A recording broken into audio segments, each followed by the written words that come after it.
Coronation Street and Emmerdale crossover, Carla Connor's night of reckoning. Coronation Street viewers were left shaken this week, many openly admitting they wouldn't cope after a newly released trailer for the highly anticipated Emmerdale crossover finally revealed Carla Connor's fate and her long-hidden whereabouts. It has been known for months that ITV's two flagship soaps would unite for the very first time in a landmark crossover episode, airing on January 5 to launch the network's new soap Power Hour.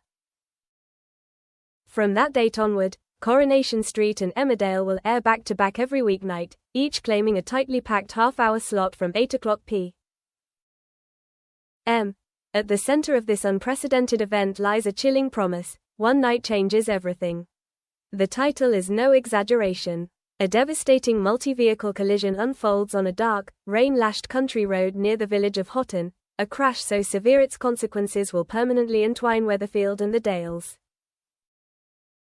Yet it wasn't the scale of the disaster that sent fans spiraling, it was Carla. Released on Monday, December 15, the atmospheric promo finally confirmed her involvement, months after viewers learned that her partner, DS Lisa Swain, would be caught up in the chaos.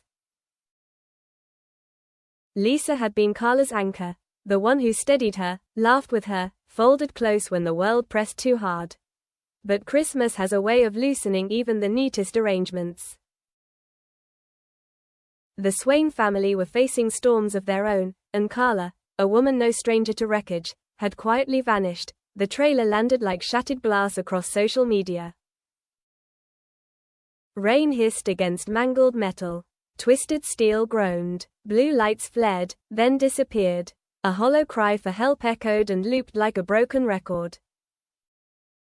Familiar faces from both soaps emerged through the sleet, eyes wide with that uniquely soap opera terror. David Platt barked orders into his phone. Tracy Barlow stood rigid, fury locked behind her stare. Aaron Dingle knelt in the mud. Liam Cavanagh worked with bloodied hands, instinctively slipping into first responder mode. Lives, names, and histories converged at one terrible point on the map. Then came the moment that split the internet clean in two. Carla Connor was there. Alive, unmistakable, and yet, everything about her told a different story. Her hair hung loose and soaked. Mascara-streaked cheeks long acquainted with tears. Her jaw was set in grim, unyielding determination.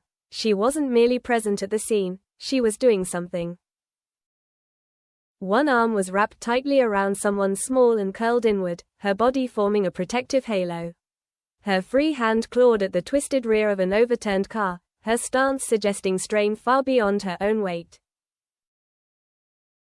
Carla hadn't been rescued, she had become the rescuer. Speculation ignited instantly.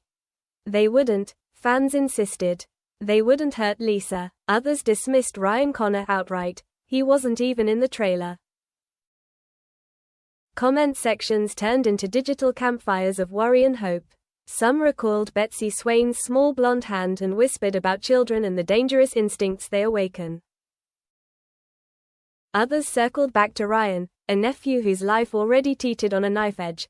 What became clear was this: Carla hadn't set out to be heroic, she had simply gone for a drive, to breathe, to put distance between guilt and the nagging voice in her head. But when she saw brake lights arc through the storm like a warning, instinct overruled intention. The sound of impact reached her before the shape of it, that unmistakable thud and crunch that tells you the world has shifted onto a new axis. Her first thought was absurdly immediate: Betsy's laugh, bright, fleeting, something she'd once overheard in a cafe and wanted to know better. Her second was Lisa's hands, steady, gentle, constant. And then the decision made itself. Go. Help. The scene was carnage. Crushed bumpers, tangled limbs, vehicles locked together in violent geometry. A family from the Dales was trapped beneath a van. A lorry had jackknifed across the road. The final car lay on its roof. Inside it, a child, not from Weatherfield. A holiday runaway, with a face that begged to be protected. Carla's breath caught. Hands more accustomed to fixing fabrics, businesses, and broken lives reached through shattered glass. She spoke softly, steadily, pressing calm into the chaos. Shush. You're safe. I've got you. She didn't yank the seatbelt. She stabilized it. She shielded. She stayed. The worlds of the Dales and Weatherfield collided around her. Kane Dingle swore as he barked instructions. Charity wavered between blunt practicality and fierce compassion. Robert Sugden stood pale and silent. Back home, Shona Platt froze. Kit Green struck his own face in disbelief. James Bailey prayed in clipped bursts. Asha Allahan's voice cracked as she called the hospital. Yet at the center of it all, Carla worked. When paramedics finally freed the child and wrapped them in a blanket, Carla didn't step away. She brushed wet curls from the child's forehead and said again, "You'll be okay." This time, it wasn't reassurance, it was ownership. Words spread quickly. Carla Connor had stayed. Lisa's name rippled through the crowd, small, bright, heavy with meaning. Fans whispered that Carla had risked herself for Lisa. The truth was messier, and more human. Carla had risked herself for whoever needed her. At the hospital, detectives circled. Kane argued. Aaron moved like a man hollowed out by rage and empathy. David Platt paced, fury etched into every line of his face. A paramedic checked Carla over and said simply, "You did good." She smiled. Then the weight returned. Vehicular wrecks are dramatic. Clean. The slow erosion of relationships is not. Carla had leapt into danger because it demanded action, something tangible, something she could fix. When Lisa finally found her, there was no explosion. Just hands cupping Carla's cheeks, rain and tears blurring together. "You silly, heroic fool," Lisa said. "What were you thinking?" Carla shrugged. "Someone had to be practical."